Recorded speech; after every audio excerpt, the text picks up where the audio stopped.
Without further ado, can I pass over to Charlotte? Thank you, Jeremy. I'm assuming I'm going to pop up in the corner of my own screen at some point. Let's just double check. Oh, yes, I'm on. Hello. So, yes, thank you very much indeed, Jeremy, and to Jerome as well. I may be calling on you later for some IT assistance. So, yeah, indeed, good afternoon, and thank you all for joining us for this first HAPPI event of 2021. As Jeremy said, my name is Charlotte Cook, and I'm a partner in the Housing and Local Government team at Winckworth Sherwood. Obviously, we'd love to be hosting you properly, but for the moment, hopefully you've got your own tea and cakes ready. If not, happy to send those to you virtually. Got an illustrious panel here joining us today to talk around and about the future role for almshouses in shaping the local community. Jerome set out those housekeeping rules, so fingers crossed that my Wi-Fi holds out, as indeed does yours. Almshouses, as I'm sure you all know, really need no introduction. Charitable housing provided to people in need in a particular community. According to the Almshouse Association, and very pleased that Nick Phillips, their CEO, will be speaking with us later this afternoon. There are some 36,000 residents of almshouses, and it's very much part of the Almshouse mission to ensure that people there lead full and independent lives, finding friendships, well-being, safety and security, both within the almshouses' four walls, but also within their local community. And whilst most almshouses cater for older people, 50 or 60 plus, that's not necessarily the case. But questions are often raised as to the relevance of an almshouse to the modern world, how not occupants are nominated and selected, and of course the governance of the almshouse itself. Almshouses have existed in England for over 1,000 years, but what we need to consider here today is whether they remain fit for purpose, and how new build or refurbished almshouses can best suit the needs and indeed demands of their communities. And of course, the whole question here for us today is how far, what that community is and how far and wide that does go. As the afternoon progresses, hopefully we'll see a number of examples of modern almshouse building, renovation, and of course, good practice. Which leads me very neatly to introduce our first speaker, Alison Pooley, who will speak to her report, written jointly with Jenny Pannell, as Jeremy's noted, but who unfortunately cannot be with us today, and with RICS, Almshouses, a model of community housing for an ageing population. So over to you, Alison. Thanks, Charlotte. I'm just going to share my screen and just want to make sure it's the right one. Can you see that? Can somebody confirm? Yes, Alison. Yeah, we can see that. Okay, great. You may want to switch your video on, though we're not seeing you. Oh yeah, I was going to leave my video off and just go through the slides actually. So yeah, no problem. Yeah, okay. Well, thank you. Yes, thanks to Charlotte and everyone for having me and having Jenny and I, Jenny virtually. So Jenny and I have been researching and working on almshouses together for the last sort of 5 to 6 years. We both have a history of working in housing, and most recently I've been working for the Anglia-Ruskin University, and of course have most recently moved to the Centre for Alternative Technology, so that's why Jerome introduced me as working there. We've just tried to gather together here through a timeline our most recent research, spanning, picking up some of the outputs over the last 6 years, most recently culminating with the RICS Research Trust report and the blogs and the viewpoint for the HousingLIN. But obviously Jenny's work dates back, over 40 years with her seminal work of 1999 and the more recent report of 2013, which was really highlighted when I first got in contact with Jenny, actually, because of that work. And those links are live where they're underlined, and they'll take you to where those papers are hosted. So thinking about the RICS Research Trust, these are the main kind of key outputs for us. And of course, it was focused on a model for an ageing population, but that was because that was the call from the RICS Research Trust. And we'll touch on the intergenerational nature of almshouses a bit later.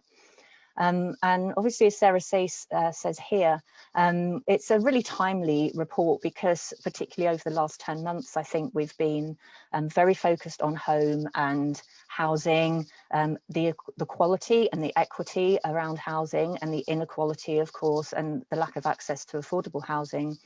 And space standards, and particularly as we've been spending more time in home, so it's really come at a good time. This report. I'm not going to explain what an almshouse is, but this may be what you will be thinking of in your mind's eye as you think about almshouses. And these are 6 almshouse cottages in Suffolk, which I'm very lucky to be chair of the trustees for. But almshouses are this too, and this is the development in Sydenham by St Clement's Danes and Holborn Estates charity. But what I want to focus on over the next few minutes by way of introduction are these 4 points, and I just really want to highlight the important things for Jenny and I in this process.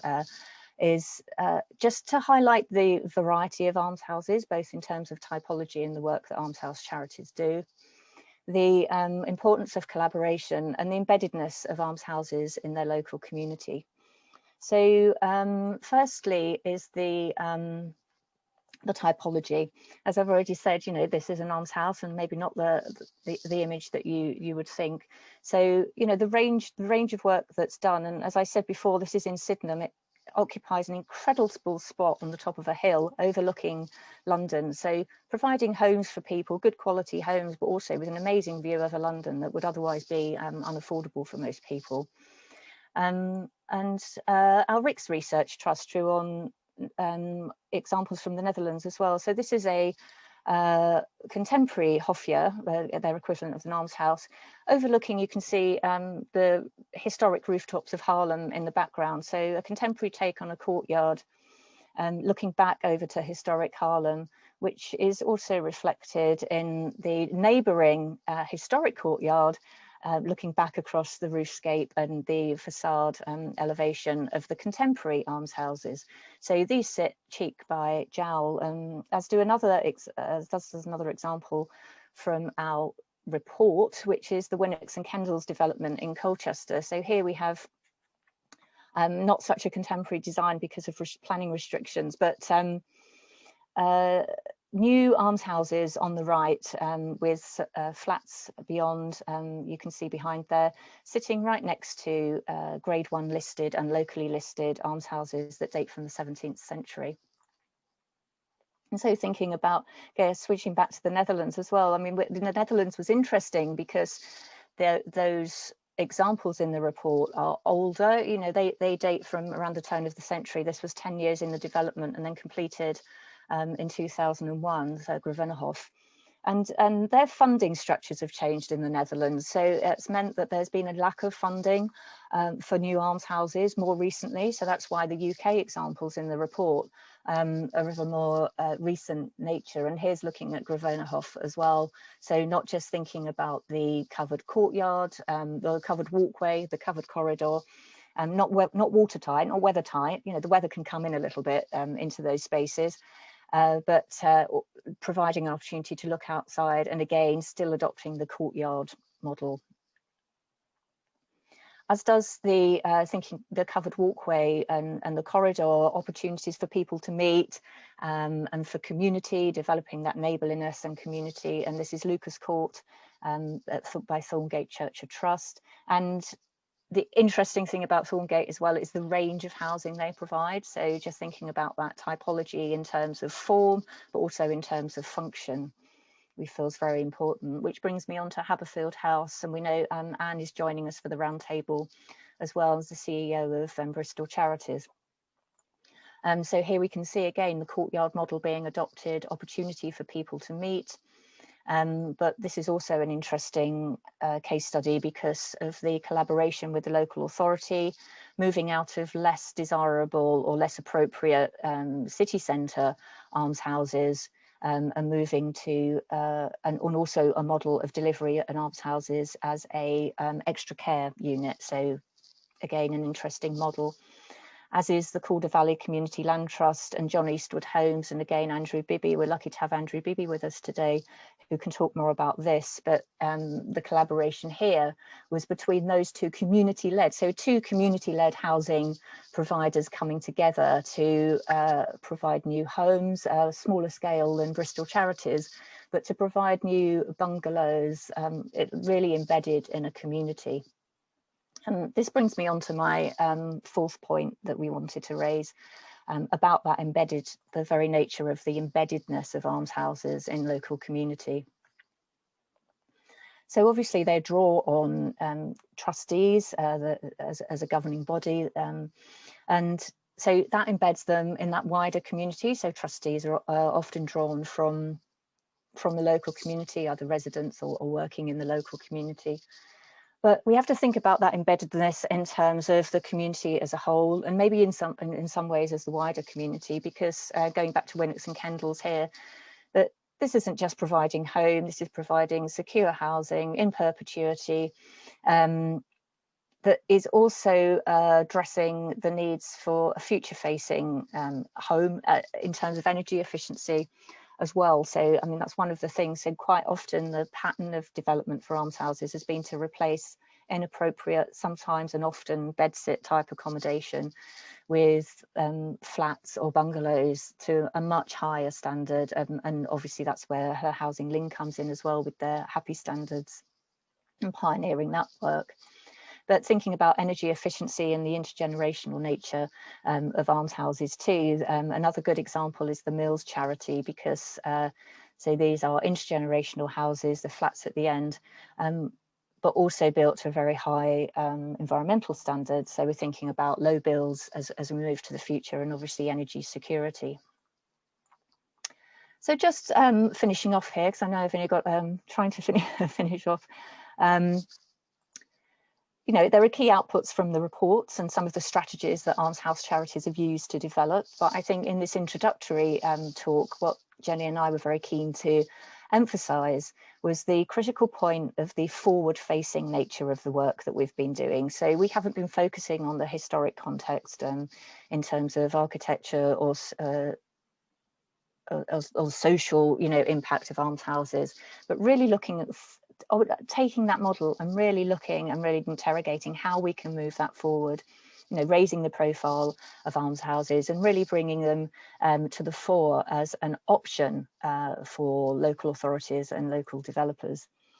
But, you know, beyond the physical fabric of the almshouse, of course, there's the impact it has on the community again, and that's, you know, one word that we can't lose from this agenda, is that embeddedness in the local community, and that providing a house for someone is actually providing a home, and how much that brings to people's lives and how much that can change people's lives. And that's not just true for older people, of course, that's true for any age, and that intergenerational nature is becoming more critical as we start to realize that our young people are probably in a situation where they're never going to be able to afford their own home.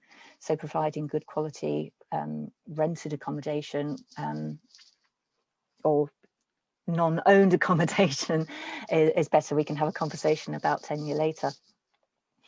So almshouses range from the traditional courtyard to the contemporary.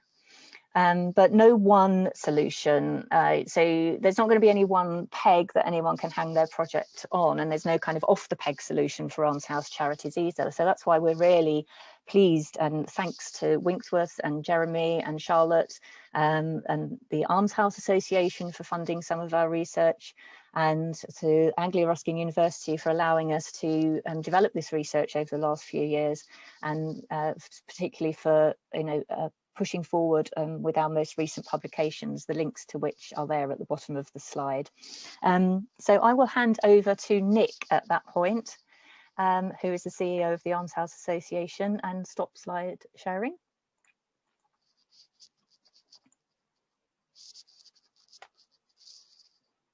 Nick, are you ready to take over?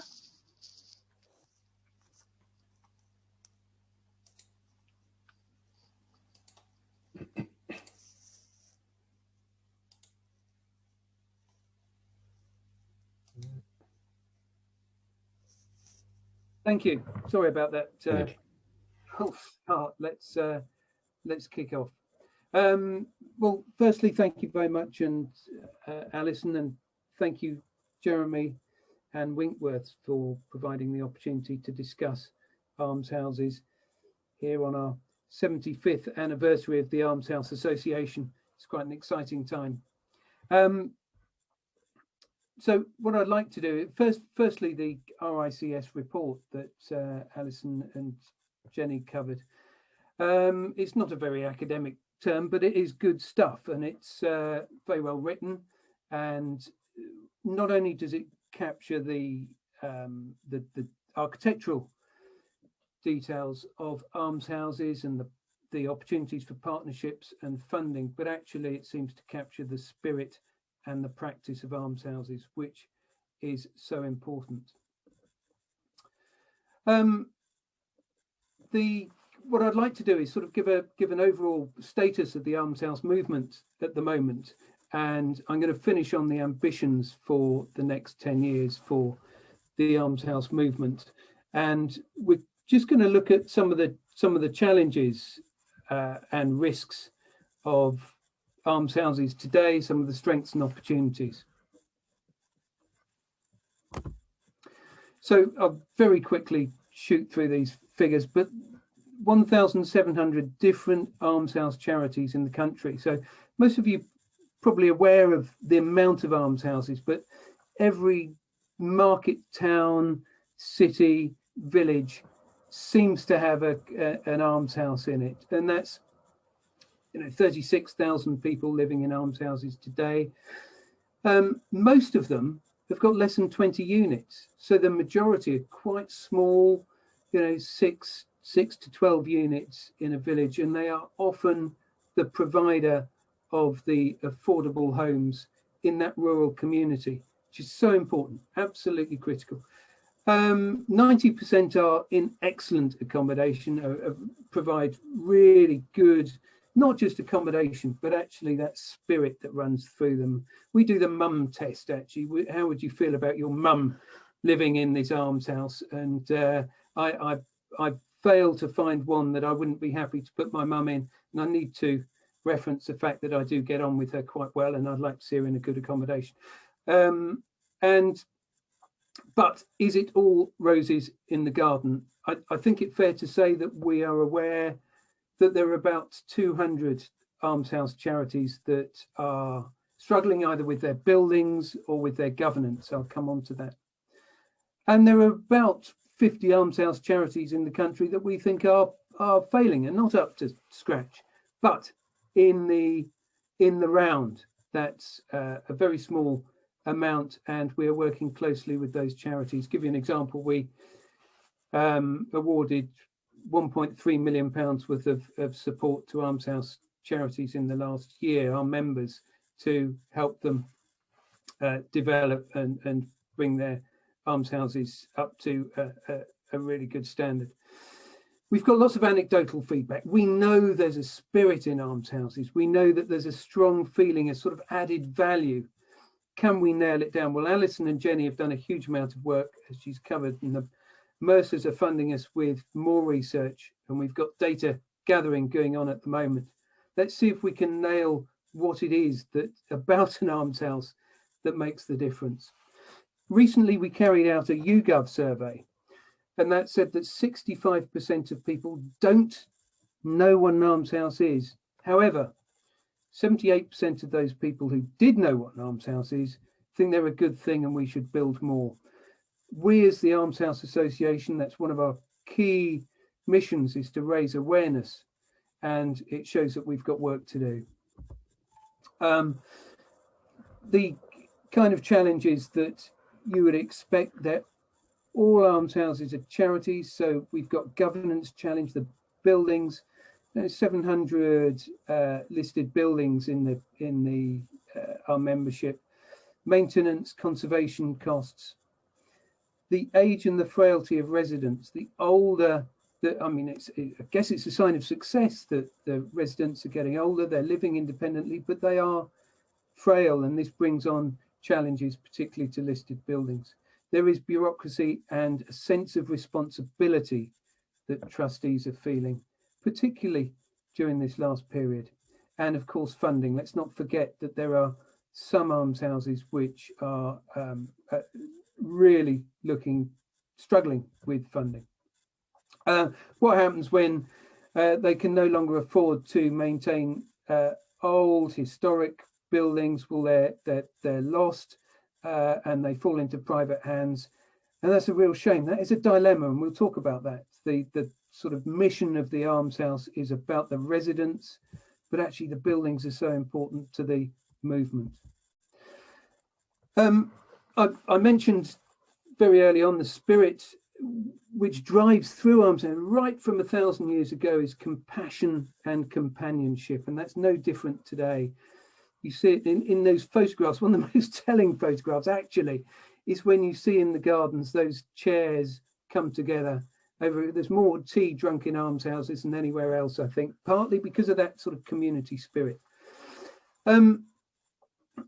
Time is short, so I'm just going to pick out a couple of these things. The other thing that is so important is that almshouses, they're about the avoidance of isolation, but that's not just in the almshouse community, that's in the wider community.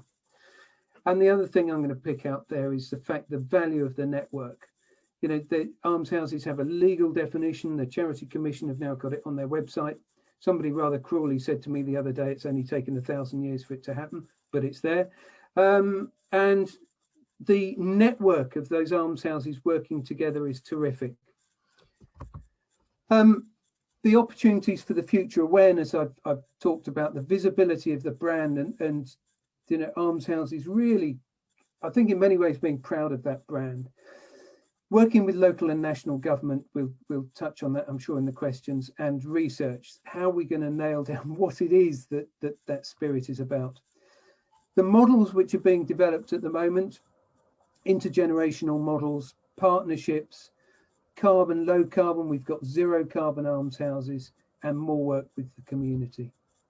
So by 2030, what's the almshouse world going to look like? Well, we would like to see another 5,000 new almshouse dwellings, another 10 new almshouse charities, and we want that YouGov survey to show that 80% of people know almshouses and know they're a good thing. Look, I've whistled through that. Thank you very much. It's just a sort of bullet point tour, really, but I hope we've picked out where the status of almshouses is, the challenges and risks, the strength everyone here knows about, and the ambitions for the next 10 years. So thank you very much. Okay, thank you. Well, thank you very much indeed, both Alison and Nick there. The next part on our agenda is opening up those presentations to some Q&As, and you're being very shy. I can't see any Q&As. So if you don't send any, then I will kick off with a couple of queries, and we'll have another more roundtable discussion further down the line. But Nick, and this is something that Alison brought up, was the need for almshouses to collaborate and to joint work and to work with other organisations. How do you get your members to network, not just amongst themselves, but with other potential third parties, local authorities, other registered providers, other developers? Yeah, so it's a really important point, and actually on our annual survey, it's one of the areas that our members are extremely keen to do, which is to develop more partnerships and relationships in the community. Historically, I think the focus has been the micro community of almshouses. The necessity to work with local authorities is absolutely critical, because when they have to start a conversation by saying, look, this is an almshouse, they very quickly realise that they've got that huge gap. So there is an ambition to do it. How we help, and our objective is to raise the national awareness of the value of almshouses, and therefore local authorities recognising that if they've got almshouses on their patch, it's as important to them to build a relationship as the charity. But it's on everyone's agenda. And Alison, does your research reflect that? and our local authorities as receptive to approaches from almshouses? I know Anne's going to talk later about her working with Bristol, but does that sort of come across in the work that you've seen? Yeah, I think also adding to what Nick was saying, inevitably it's going to vary across local authorities, and I guess that's part of the work to do, isn't it, to push forward with that. I think where there are active almshouse, I mean, as Nick said, you know, there's an almshouse charity in every constituency, isn't that right, Nick? I think, yeah. So I mean, it is going to vary, and I think that's part of the profile raising opportunity as well of events like this, and the work that Jenny and I have been doing, and the work of other researchers and architects I know that are here today. So, you know, to push that forward and raise that profile so that you don't have to keep starting from sort of square one and saying, okay, an almshouse is, and this is how it varies, you know, to just really to keep that dialogue live. And I think particularly the work that Andrew's done and the collaborations with other types of organisations as well is very interesting and being pursued, as particularly through rural councils, I think, too. Okay, thank you. I've had a couple of questions in the Q&A, which may be better directed to our later Q&A session regarding technology-enabled care and regarding the prefab process used in almshouse building in the future. But I know there was also a question in chat, which I've got too many buttons going on. So Karen, who's an almshouse charity CEO, can't emphasize enough the importance of networking within the almshouse movement, but wanted to ask Nick about some of the challenges of networking during the pandemic due to lack of physical meets. I think this is going swimmingly. So, it is a really good question, and so the wish for our members to network has been huge. So we've provided some opportunities with seminars, but really we want to do more. And one of the challenges is that there is the dilemma of who has got access to that technology. It is very basic technology to us, but you know, some of our trustees are quite elderly and not connected, and of course the real connection, the human contact, is so important. But we need to do more. We've got an events program which includes sort of networking, but we'd love to do more.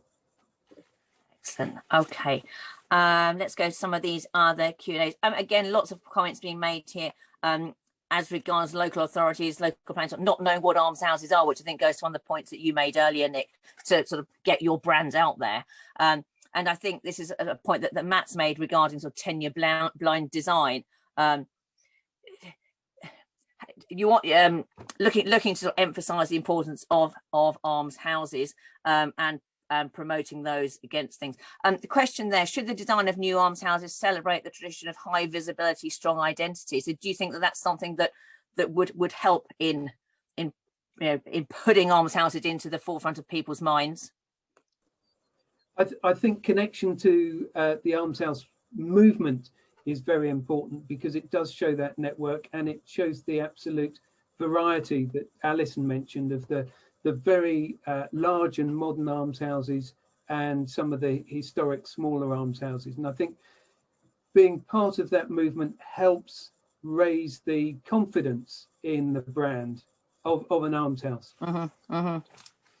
Yeah, I think it's lots of comments in the Q&A regarding local authorities and getting them to engage, becoming aware of what you're doing, keeping people up to speed with what they're after. There's also the debate that possibly goes alongside this, which is getting local authorities to acknowledge or the question whether there should be a different planning class for the provision of housing for older people, which sort of straddles a number of things here, but emphasising that the need there. Alison, from obviously we've talked about the collaboration point there. The embeddedness of almshouses within the local community, given the issues that are being flagged regarding the visibility of almshouses, is it the case that where there is an almshouse in the vicinity, people will know about it, or is that not the case at all? I'm not sure that's necessarily even the case at all, but I mean, of course, you know, quite often almshouses are you know, very attractive buildings historically. You know, obviously almshouses, historic almshouses aren't always still almshouses as well, so they're not necessarily always performing the same function that they were originally built for. There's some statistic, isn't there, Nick? I can't remember. You're never further, you know, that statistic about always being close to a rat if you're in London, you know. So like, you're not that almshouses are rats, but you know, if you live somewhere, you will have an almshouse, almshouses close to you, but they won't necessarily be visible as an almshouse. So I would defy anyone driving past, you know, as an example, the Sydenham development and say, oh, you know, there's a bunch of almshouses. So and it was one of the things actually that sort of stood out for Jenny and I when we were talking to residents in the Netherlands, and particularly in Gravenhof in Haarlem, that one of the residents there, so you know, it's a lovely Dutch story. She was an older woman, had lived most of her life on a boat, had brought up her children on a boat, had to have a hip replacement operation, knew that she wouldn't be able to live on a boat for ages, but always had in her mind that her next move from her boat would be into a hofje. So, you know, absolutely aware that that was her route for secure housing into the future. So, I mean, wouldn't it be great to get to a position where, you know, people really in the UK felt that, you know, that was a visible option for them. Yeah. And that's only going to be a visible option when we start building more, I guess. And well, absolutely, that's what I was going to say, which I think leads us very nicely into our next section, which looks more about sort of the development opportunities for almshouses. A couple of people's questions, which I will pick up in the next round, about how to find sites and is bigger better. But without further ado, Jeremy, are you introducing our discussion outline? I am. So thank you very much. And that was I'll turn myself off. That was a really excellent opening session. So thanks, Charlotte, for chairing that. We've had a really good look now, sort of very quickly at sort of the national overview. And, you know, Alison sort of drew attention to some of the local examples. And what this session here is going to do is drill down a little bit further with 4 excellent presenters who are just going to give a very quick overview of both their local examples or thought leadership around ideas around developing new housing. So we're for alms housing. So we're joined by Anne Anketel from GEO of Bristol Charities, and Alison, you've already shared some information about that, followed by Patrick Devlin, an architect who was one of the original participants in the HAPPI report that Alison referred to in her presentation, and then by Connie Jakoniewska from Procter & Matthews, who's written a couple of papers for the LIN in the past on HAPPI, but has also picked up in the report that Alison and Jenny wrote because of her interest in different types of courtyard styles and other sort of design factors. And a very interesting and pioneering development from CLT in Calder Valleys, and we're joined by Andrew. So without further ado, because I know there'll be lots more questions and we've got so many already, so I'll ask Anne to kick off. So Anne, over to you. Thank you very much, Jeremy, and hello everyone. I hope you can see my slides, which Jerome is kindly sharing with you. I'm just going to switch my video off for the moment. So hopefully to start, Jerome, next slide, please. So for us, Bristol Charities, like a lot of almshouse charities, and already touched on by Alison and Nick, we faced a number of problems with our almshouse stock. Many of our properties were city centre properties, many with listed status, but almost all of them much, much older buildings. And quite often the location was just wrong. We had a number on steep hills with no immediate transport links at all. And we were finding that the profile of the area had changed. So lots of older people moving out and being replaced with families. And this had a knock-on effect of actually reducing demand for some of our inner city almshouses. We were faced with the kind of problems that have already been touched on, with a population that were getting older and frailer, and that the buildings just couldn't be adapted. They're no longer fit for purpose or needs, and really very costly to adapt and convert. So trustees at that time, and this was around sort of 2005, made the decision to embark on a strategy to sell off many of the older buildings, the inner city buildings, and re-provide new purpose-built accommodation. So next slide, please, Jerome. Hopefully, I'm going to show you the HAPPI Fieldhouse, which is actually featured in the research as a case study, both in the RICS research and in the HousingLIN brief. Now, the HAPPI House was built in Stockwood, South Bristol, and this is a picture of the scheme taken from the central courtyard of the scheme. And it was very much part of this strategy around re-providing to new buildings. So moving on, Jerome, next slide. The site for HAPPI House was in Stockwood, South Bristol, and it was owned by Bristol City Council. They had a care home on it, and also, I believe, a social services area office on it as well. So from a very early stage, because it was a Bristol City Council owned site, we engaged in discussions with the City Council about its use. And it was really their needs analysis that indicated the need for extra care rather than for the straightforward almshouse model. Bristol City Council were involved quite early on in the design, and what they brought to the table is they brought the planners into the discussion at a very early age.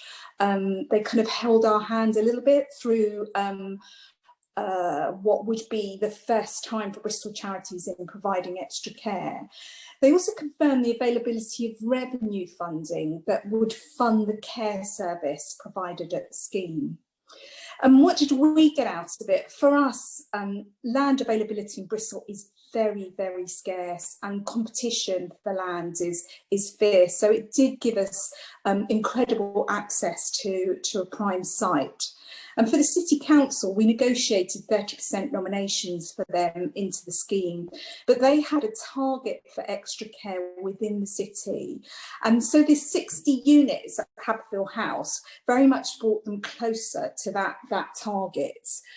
And actually, the extra care was one of their strategic aims. It was really designed to reduce the need for more costly residential care. So it was also really helping them to fulfill one of their strategic aims as well. So we move on to the next slide, Jerome. As well as a partnership with the City Council, we also worked with a very large housing provider, Housing 21. Now, they own the site next door, and they were already operating an existing extra care scheme. We had some really vital dialogue at an early stage, and it was crucial because the last thing we wanted as a very, very small provider was to be in a competitive tendering situation with such a large, well-established housing provider. So we had very early discussions with Housing 21. We're not a care provider. We've never developed or provided extra care before. So it made absolute sense for us to work with somebody who was. In discussions with Housing 21, we made a decision with them that our scheme shouldn't replicate what they already had, but actually enhance their provision. So we didn't, for example, provide restaurant or catering facilities or hairdressing facilities in our scheme at HAPPI House. We ensured that our residents could use the existing facilities next door. Our scheme next door has got a very large open plan communal area, and so we talked to residents about what they would like to see in our scheme, and incorporated smaller, more intimate spaces, including library, etc., which gave people the opportunity to meet in smaller groups if they so wished. And we linked the schemes so that the residents can move safely and easily between the schemes. So the schemes have a linked walkway in between the two buildings, and residents from both schemes can move freely between the two schemes. We really wanted to create not two different schemes, but one community between the two schemes. And Stockwood itself has got a very large older community as well. So really wanted that community to be reaching outwards as well. We're kind of being hampered a bit by lockdown and the pandemic around doing some of that that community building work, but it's certainly very much on the agenda once some of the restrictions are lifted. And on the care side, we negotiated with Bristol City Council around the award of the care contract for the scheme and helped to secure it for Housing 21. So it's a real win-win solution for everyone, because economies of scale of providing care across both buildings, both for Bristol City Council in terms of value for money and also Housing 21. But it also made sure that we had a very consistent care service for our residents. And I guess finally, I'd like to make the point that, like most Almshouse charities, Bristol Charities is a very small organisation. So for us, the opportunity to work with the City Council and another housing provider has actually enabled us to achieve something on a scale and ambition that we might not have been able to do otherwise. And I think finally, it's just put us in a good position with our next development, which we hope is just around the corner. And we would really hope to develop a similar partnership in order to make our resources go further. Thank you. And that was great. And I know there's several questions in the Q&A, which we'll come back to shortly. I think what I'll do for this session is I'll invite Patrick, and then Connie, and then Andrew to follow in flow, and then we'll pull those all together and take those questions along with Charlotte's wrap up as well later. So Patrick, without further ado.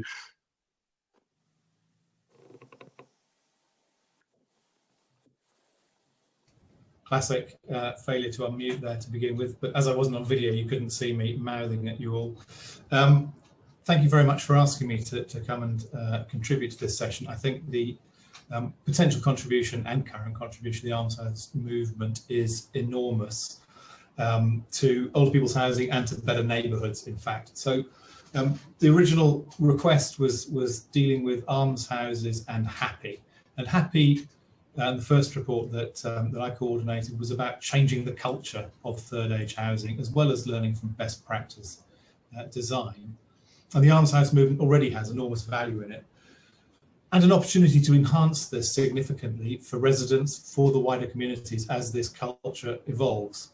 And I've got a few slides which, like this one, are of Colby Lodge, built by the progressive and exemplary Walthamstow and Chingford Almshouse charity, the third age of life. So the better your quality of life, the longer, healthier and happier your life will be, statistically speaking.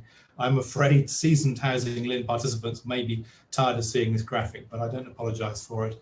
In a nutshell, if we remain engaged, sociable and active, not only will we live for longer, but we will have better lives, irrespective of our underlying health conditions. So if you have a health condition, remaining active and engaged and sociable will still improve and maintain your quality of life. Isolation and consequent inactivity from that have the opposite effect on these things. And it's important to put this up because almshouses are embedded in their communities, and they're in a position to make people's lives networked and active in a way that they have been doing for a long, long time. Security, my feeling of security when I'm in my home, and privacy in my own front door, are absolutely fundamental to a sense of home. So we must be safe, and we must be able to control who may come in. Well-designed homes have many other attributes, and HAPPI principles outline some of those important ones to do with daylight and contact to nature and space and all sorts of things. But security and privacy cannot be done without, or it's not a home. Now, our homes are not just located in a city or a village or in the middle of some farmland. There is a space between our front door and the public realm, and it might be our front step. COVID has shown that making an appearance to clap on your front step is a social interaction of huge power and symbolism and importance. And in apartment developments like Colby Lodge and other ones that we've been looking at, where we're providing level access to front doors, so we have to make those spaces inviting and sociable. There's a huge opportunity for that overlooking gardens, but the same is true of a garden with cottages around it, for example, and we've been looking at beautiful pictures of that in Alison's presentation as well. So these are fundamentals. The other side of this necessity for privacy and security is not a contradiction of inviting the neighbourhood in. It's a matter of good design, and I'm not, you'll be probably relieved to hear, going to go into the details of that, and Constanza's going to, I think, show some examples of how this might take part. But almshouse residents are part of the wider neighbourhood around them, and that means that the neighbourhood needs to be comfortable coming to call on them. Traditional almshouses are often very beautiful, and this is important. It was because it reflected well on their benefactors, and in earlier times was held to give glory to God and to the church, but it was not necessarily intrinsic to their function to be inviting, and so typologies are very often neutral or inward looking around a courtyard.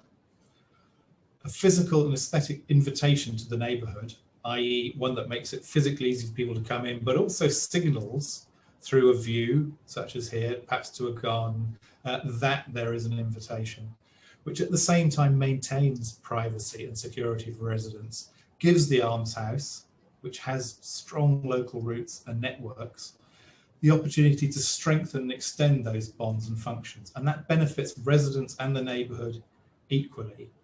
And this is one of the things that is most powerful about the almshouse type, I think.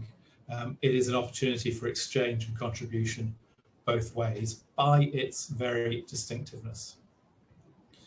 So just final points on probably, I hope, giving a good introduction to what Constanza is going to say in more detail about the architecture. So character is this quality I'm talking about of distinctiveness, and it's come up already in the chat, and beautiful old heritage buildings like Dulwich here, which are listed and well known not only in their community but actually throughout the country, can embody the spirit of a neighbourhood as well as representing its social potential. And I was delighted to hear Alison talking about the Dutch woman she'd met who wanted to move from her barge to an almshouse. And it's a fantastic aspiration.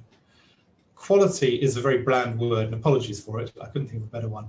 But it's a way of saying that almshouses have the freedom, and I know they need to find the funding, but they have the decision-making freedom to invest in things that may not make sense to a more corporate balance sheet. So they know their residents as well as their local community, and they can focus on the needs of that site and that group of residents. And finally, life cycle cost, a dry term, but really important. And Alison also alluded to this. Because an almshouse charity retains ownership of the building, its trustees have a duty to take the long view. And that means investing in materials and design which will reduce and make sense of future costs to the charity and reduce service charges to the residents. So natural ventilation and lighting in homes, energy efficient construction rather than kit, are things that almshouses are prioritising and I think leading the way in the sector for. So whistle stop tour there, look forward to the Q&A. Thank you, Patrick. You've raised a number of things. I know we will come back to those.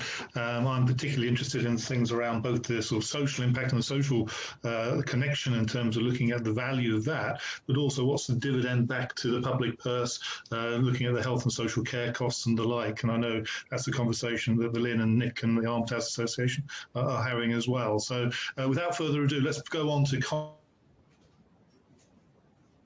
Connie is also going to look at some of these issues. So Connie, over to you. Okay, let me just share my screen with you. Can you all see my screen? Okay, first of all, thank you very much for inviting me. I'm going to talk a little bit about the design principles and characteristics of traditional almshouses, which is something that as an architectural practice, we've always been very interested in. And we sort of feel it can be a good model for contemporary living. And in fact, a lot of these almshouse design principles have found their way into some of our projects. Like on the right-hand side, it's a project which is accommodation for the homeless people in Colchester. And it's a project we did a few years ago, and the configuration of the scheme is directly based on the configuration of local almshouses. And the fact that the homes are arranged around 2 central courtyard spaces gives immediately a sense of place for people who haven't had a home or their own place for a very long time. So that's a good thing. Obviously, the courtyard arrangement is probably one of the most recognizable features of traditional almshouses, and it not only provides a focal point at the heart of the community, but it also offers opportunities for meetings with the neighbors in the courtyard, outdoor activities, or just enjoying a peaceful time in a protected and safe outdoor space. Now, the circulation of traditional almshouses is quite interesting because it is usually arranged around the central courtyard, and it is open to the courtyard both physically and visually, which means that each home is accessed via the shared community space, which gives further sort of opportunities for informal meetings with the neighbors for socializing. But it also means that people who are perhaps less mobile just need to step outside their front door and immediately can feel part of the wider community. So they feel connected to their fellow residents, even if they don't go out much. And not going out much is something I think we've all experienced over the last year. And I think it made us realize how important the quality of our living environment is. Both the internal environment and, if we're lucky enough to have an outdoor space, also the outdoor space. And we sort of believe that we need to give as much attention to the design of outdoor spaces and landscapes as we do to the inside of buildings, because they're incredibly important to our well-being. And on the right-hand side is one of our projects, which is a retirement village in the Cotswolds. And each courtyard has got these planter spaces where the residents are encouraged to do some gardening, to get involved, which gives them physical exercise and something to do, and again creates an opportunity for meeting neighbors and doing some things together. And I think the last thing I'd like to sort of briefly talk about is thresholds, which is something that we spend a lot of time sort of looking at in our designs, because we think they're very important design features. Because thresholds not only delineate the line between 2 different spaces, like the inside and the outside, they also provide places for things to happen, for neighbors to meet, for informal gatherings to happen, and they also define the relationship between spaces. And this is true on a smaller scale, but it also applies to a larger scale, where we start thinking about the relationship between the buildings and the surrounding communities. And again, it's something that almshouses do very well. They've got their secure internal courtyard spaces, but then there's glimpses into the outside world, and they connect to the wider surroundings. And as almshouses are traditionally very firmly anchored into their local communities, it's very important that the architecture reflects this. And again, it's something that we always try and pick up in our buildings and make sure that the design nurtures relationships and interaction with the wider community. So there's a lot we can learn from almshouses, and we're very excited about the current discussion and about the renaissance of the almshouse, and are curious to see what's happening in the future, and hopefully we'll be able to contribute to it. Thank you very much. Connie, that was excellent, and I've just posted a paper I think you wrote for the LIN a couple of years ago after that award-winning scheme in the Cotswold that you referred to. I think it's called Steepleton in Tetbury, and now you describing it and showing a contrast really brings home to me how you've sort of reflected the design principles both of HAPPI but of almshouses in that very much a private development for sale. So interesting. Completely turning the tables, we're looking at now something with Andrew Bibby from Caldervale Community Land Trust, a really exciting project. So Andrew, over to you. Thank you very much. Let me just try and get my slides going.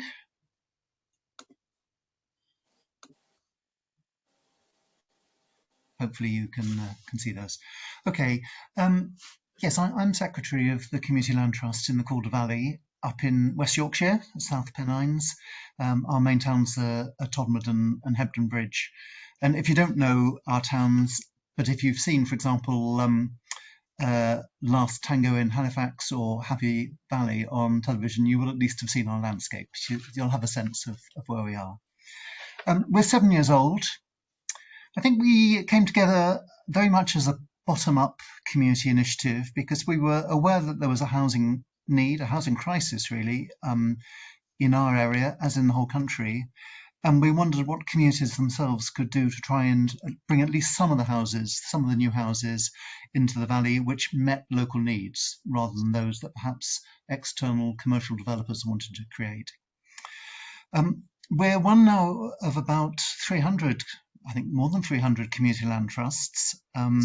They range from very small CLTs in rural areas, perhaps putting half a dozen, 6 or 8 or 10 houses in their village for local people, perhaps for local young people, to inner city CLTs, such as what's going on in Liverpool and Anfield and Toxteth. And I guess we're halfway between the two. We're an urban area, but also in the country too. We have no staff. We're volunteer-led by our volunteer board of trustees. We have 11 trustees. But actually above that, we have our membership structure. We are ultimately a member-controlled organisation, and we now have about 250 people who support what we're doing and have joined, formally joined. CLTs are part of what's called now the community-led housing movement, has been very much flavour of the month in recent years. And the community-led housing world incorporates not only CLTs, but also co-housing ventures, also cooperative housing. But I guess it's fair to say that up to now, almshouses haven't really been within that CLH umbrella. I think Alison and Jenny might well argue that they should be, and I think I would argue too that they perhaps should be. So there's a photo you've seen already. There's our chair on the left, Simon, and the chair of the local Almshouse Trust that we partnered with, Neil, wielding the ceremonial spade. And behind you can see the sign saying we're 2 local charities working together to build 6 new bungalows for older local people. The land, you can see there, was actually gifted to the Community Land Trust by the council. We've worked with the local authority a lot. We have a good relationship with them, and they understand what we're trying to achieve. And I think they understand what community-led housing can achieve. John Eastwood, the Almshouse Trust, has 12 existing homes. It was a classic example of a local man, a Todmorden man, who in his will left money to the community for housing older people from within the community. Now, 11 months on from that photo, that was what was on the land. Those are our bungalows. What you can't see in that photo is the fact that we use the HAPPI standards in the design of the bungalows, I'm pleased to say. And what you also can't see is the fact that the tarmac is permeable, because we were very concerned to try and ensure we had proper water attenuation. So the tarmac isn't conventional tarmac, it's permeable. The arrangement we came to with John Eastwood Homes, with the Almshouse Trust, was that we would be the developer. So it was the Community Land Trust which in a sense took on the risk of the build. We contracted with the contractor and with the architect. We employed the QS and so on. But the Almshouse Trust, John Eastwood, undertook to meet 2/6 of the cost, which they were able to do from their reserves. And in exchange for that, they effectively bought 2 of the bungalows off plan. I mean, they've ended up with numbers 1 and 2, Berks Court, and they have a 125-year long lease in the bungalows. And we are the owner, we are the freeholder of the whole land, and we are also the owner and the landlord of the other 4 bungalows. We're unusual among CLTs in having chosen to become an RP. We jumped through the hoops, so we are now regulated by the regulator of social housing. And we did that because, for various reasons, we wanted the Homes England grants direct, and we wanted to end up with the bungalows actually in our possession, rather than having to partner with a housing association. But one thing we have agreed with John Eastwood is that if they want to, as the years go by, they have the option to acquire further bungalows, obviously when there are no tenants in them, when there are voids. And we're very pleased with that arrangement, because that would mean that we would then have capital which we could use for further developments locally. So it is a situation, it is an arrangement which I think has worked very well for both of us, for the CLT and for the Almshouse Trust. All 6 bungalows are lived in by people, well, over 65, but actually most of them are in their 80s. We have just celebrated a 90th birthday in the development too. Obviously, there are slight differences in the tenancy arrangements between the 2 bungalows which are under the Almshouse Trust, where the residents are under Almshouse licences, and our 4 which are assured tenancies. But as much as possible, we've tried to ensure that the arrangements are as close as we can to the same. We probably don't need to spend too long on this pie chart, but just to point out that there at the bottom right is the third of the total costs which came from the Almshouse Trust. We were very grateful to them, not least for the help during the cash flow of the build. They had funds in the bank and they could help fund the cash flow. 27% of the build came from Homes England. We had a Homes England funding for our 4 bungalows.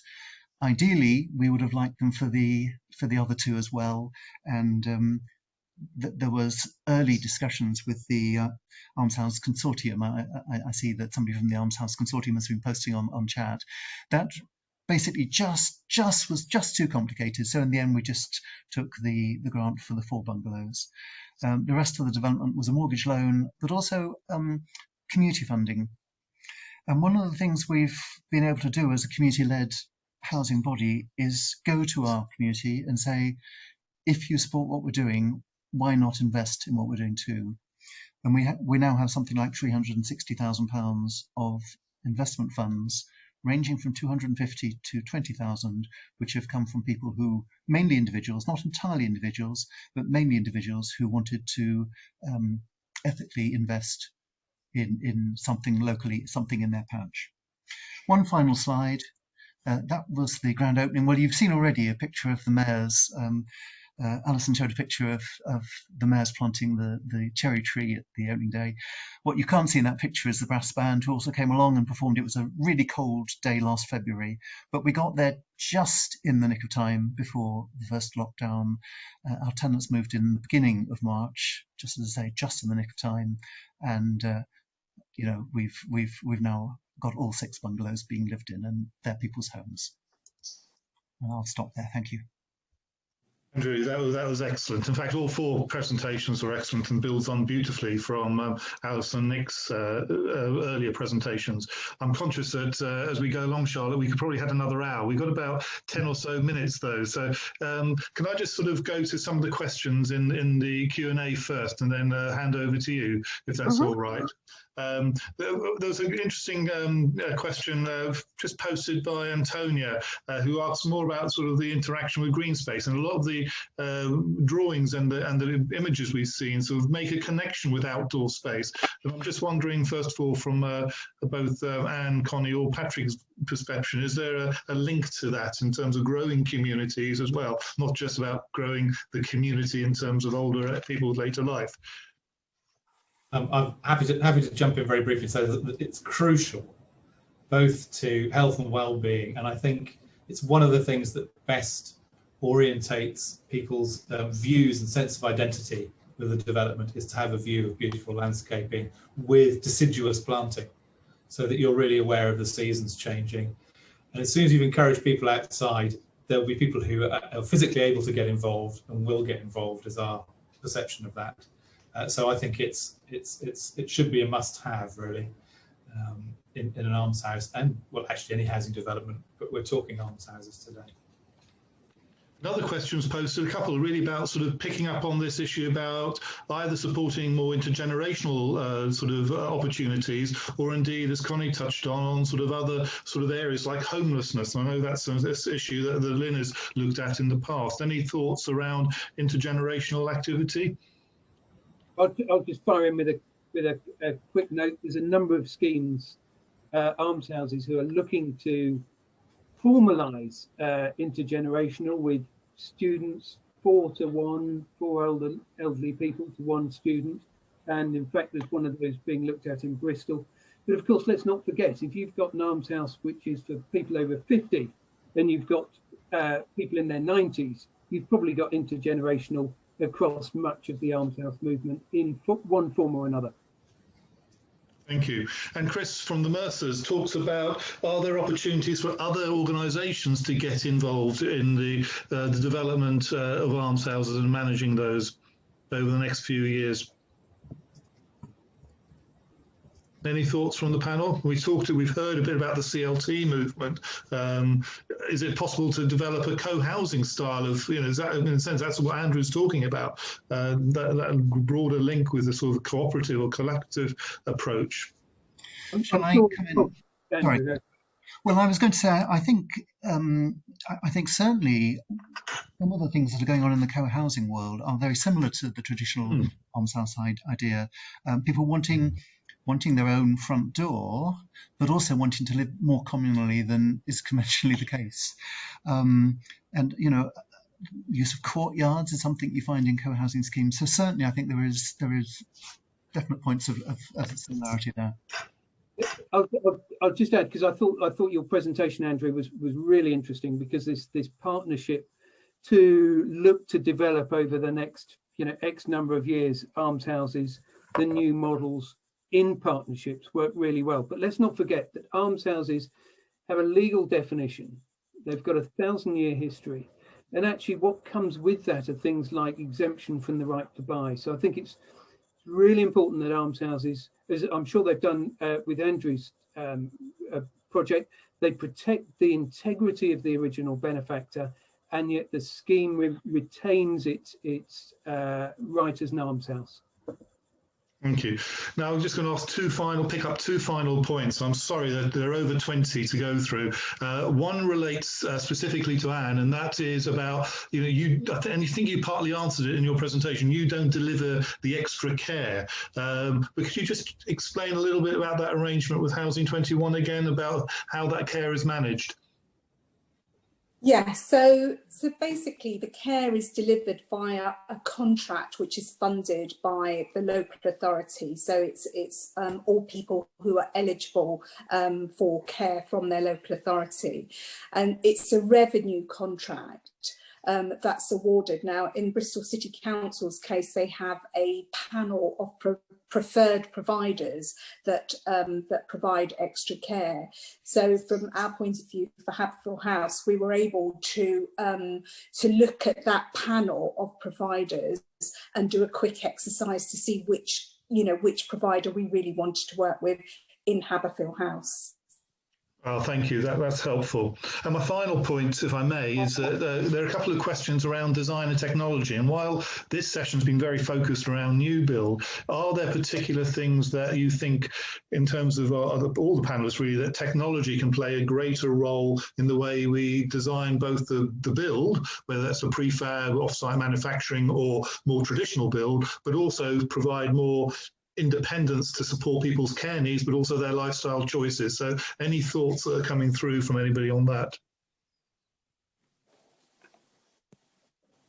Just very quickly, lots of room for development. Certainly in the almshouse world, there's a huge opportunity for investing in technology, both for health and communication. And I think it's a sector which is underdeveloped at the moment, but with huge opportunity.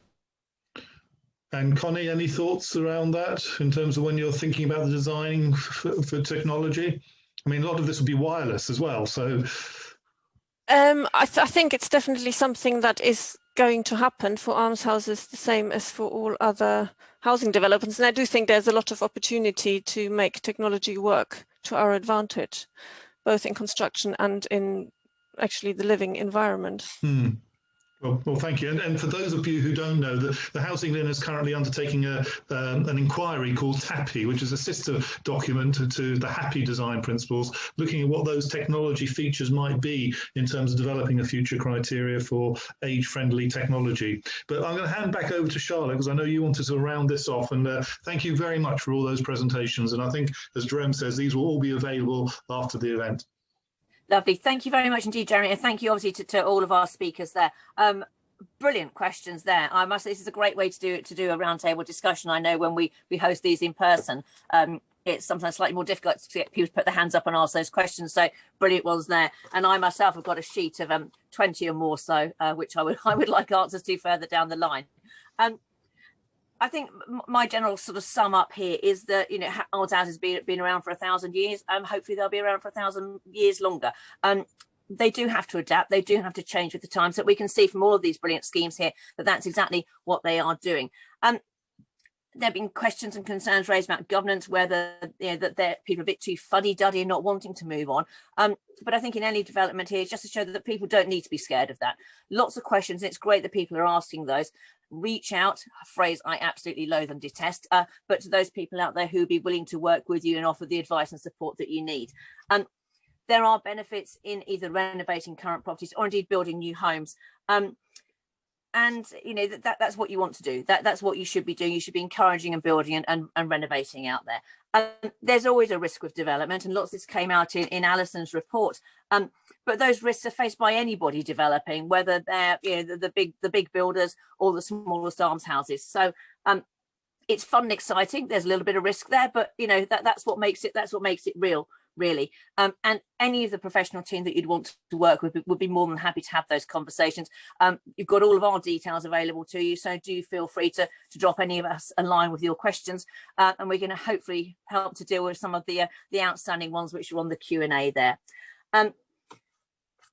Almshouse is all about community, and this is a community here. Going in alone, you can do it, but it's always better, I think, to have a go with others. So finally, thank you very much indeed, everybody, and hopefully see you at the next HAPPI event.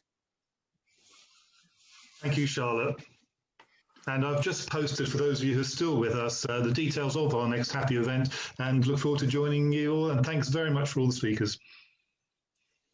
Bye. Thank you, everybody. Bye-bye. Bye. Bye. Bye.